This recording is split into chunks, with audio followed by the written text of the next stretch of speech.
হবে, এই ধর্ষণকারীদের কাছ থেকে বের করে নিয়ে আসতে হবে,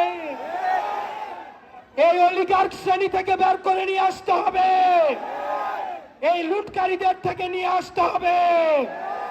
বাংলাদেশের রাজনীতি এই বসুন্ধরা এসালমের কাছে বর্গা দিয়ে দিয়ে আজকে এই বাংলাদেশকে ধ্বংসস্তূপ বানিয়েছে।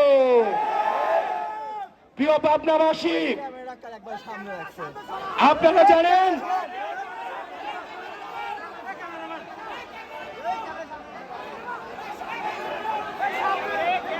প্রিয় পাবনাবাসী,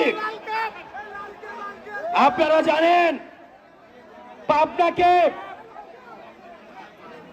বিগত সময়ে আওয়ামী লীগের সন্ত্রাসীরা, ছাত্রলীগের সন্ত্রাসীরা যখন ঢাকা বিশ্ববিদ্যালয়ে এই যে সাংবাদিক ভাই, আপনার এই লাইটটা নামাইতে হবে, আপনার এই লাইটটা নামাইতে হবে, এটা নিচে নামাইতে হবে।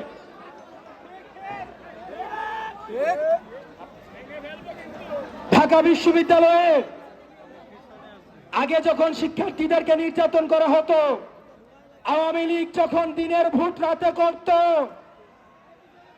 আওয়ামী লীগ যখন মিডনাইট ইলেকশন করত, তখন দেখতাম ঢাকা বিশ্ববিদ্যালয়ের একদল সেবাদাস, একদল দলদাস হাসিনার পক্ষে 100 জন 200 জনের বিবৃতি দিত।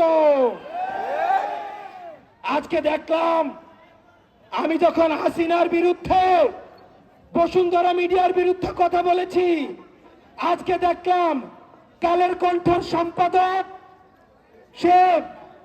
সে আরেকটা সংগঠনের পরিচয় ব্যবহার করে আমার বিরুদ্ধে সে বিবৃতি দিয়েছে।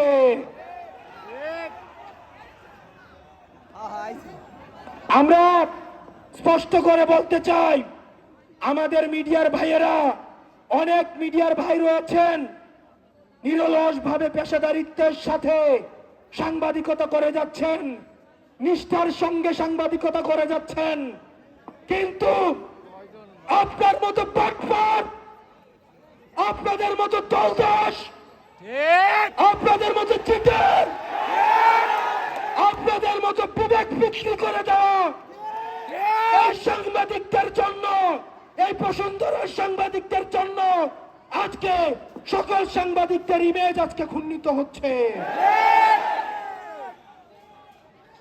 আপনারা বিবৃতি দিয়ে আমাদেরকে আটকাইতে পারবেন না, এই বিবৃতি দিয়ে আমরা থামবো না, আমরা এই মিডিয়ার সংস্কার করেই ছাড়বো, মিডিয়াকে মাফিয়া তন্ত্র মুক্ত করেই ছাড়বো। কালের কণ্ঠের সম্পাদক যিনি হয়েছেন, আমরা জানি 5 আগস্টের পরে আপনি কোন পদ থেকে আপনি সভাপতি হয়েছেন, এবং এই বসুন্ধরা গ্রুপ তার মিডিয়া বাঁচানোর জন্য আপনাকে উনি অস্ত্র হিসাবে ব্যবহার করেছেন। এই হাসনাত আব্দুল্লাহরা থামবে না। আমরা মিডিয়ার স্বাধীনতা চাই, আমরা মিডিয়াতে চাই ফ্যাক্ট বেসড জার্নালিজম হবে। ধরে ধরে যেভাবে তারেক জিয়াকে, এই কালের কণ্ঠ তারেক জিয়াকে নিয়ে মিথ্যাচার করেছে, এই মিডিয়া বেগম জিয়াকে নিয়ে মিথ্যাচার করেছে, আজকে কালের কণ্ঠকে নিয়ে কথা বললে নাকি, বসুন্ধরাকে নিয়ে কথা বললে নাকি বিএনপি ভয় পেয়ে যায়। আপনারা কি কারো কাছে আপনাদের রাজনীতি বর্গা দিয়েছে? প্রিয় তরুণ প্রজন্ম, আপনাদেরকে সচেতন থাকতে হবে, সত্যকে সত্য বলতে হবে, পাপের ইনকাম নিয়েও প্রশ্ন করতে হবে। দুর্নীতি বিরোধী অভিযান শুরু হোক নিজের ঘর থেকে। তরুণ প্রজন্ম, আপনাদেরকে সতর্ক করে দিয়ে যায়, বাংলাদেশের আকাশে সংকট ঘনীভূত হচ্ছে। আমরা নাকি নির্বাচন পিছিয়ে দিতে চাই, নির্বাচন তারাই পিছিয়ে দিচ্ছে যারা সংস্কারকে পিছিয়ে দিচ্ছে।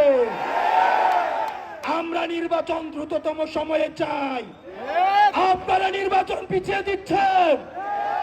আপনারা সংস্কার ছাড়া নির্বাচনের রথ তুলে আপনারা নির্বাচন বিরোধী গণতন্ত্র বিরোধী অবস্থান নিয়েছে। আমাদের নির্বাচন দিতে হবে, সংস্কার সহ নির্বাচন দিতে হবে। পাবনাবাসী, এই তরুণ প্রজন্ম, আপনারা সাক্ষী, পরবর্তী বাংলাদেশ আমাদেরকে বিনির্মাণ করতে হবে।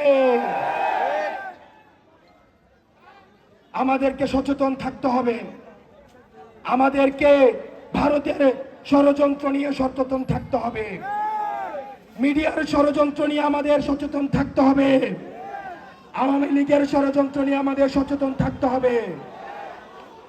এক দল আমাদের এই অভ্যুত্থানের বিরুদ্ধে অবস্থান নিয়েছে। তারা বলছে আপনারা নাকি আবেগের কারণে রাস্তায় এসেছেন। তারা হচ্ছে মুজিববাদের পাহারাদার।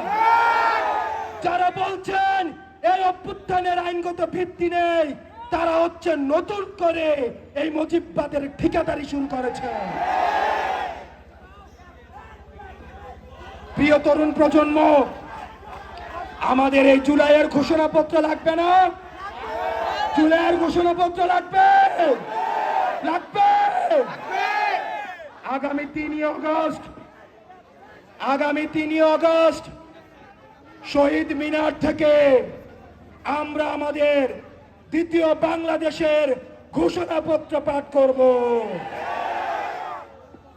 আমরা 3 আগস্ট চলো চলো ঢাকা চলো কর্মসূচি দিব। আপনারা সবাই পাবনাবাসী, আমরা একসাথে এই ঘোষণাপত্র আমরা আদায় করে ছাড়ব। আপনারা সবাই ভালো থাকবেন, সুস্থ থাকবেন। ইনকিলাব ইনকিলাব, ইনকিলাব ইনকিলাব।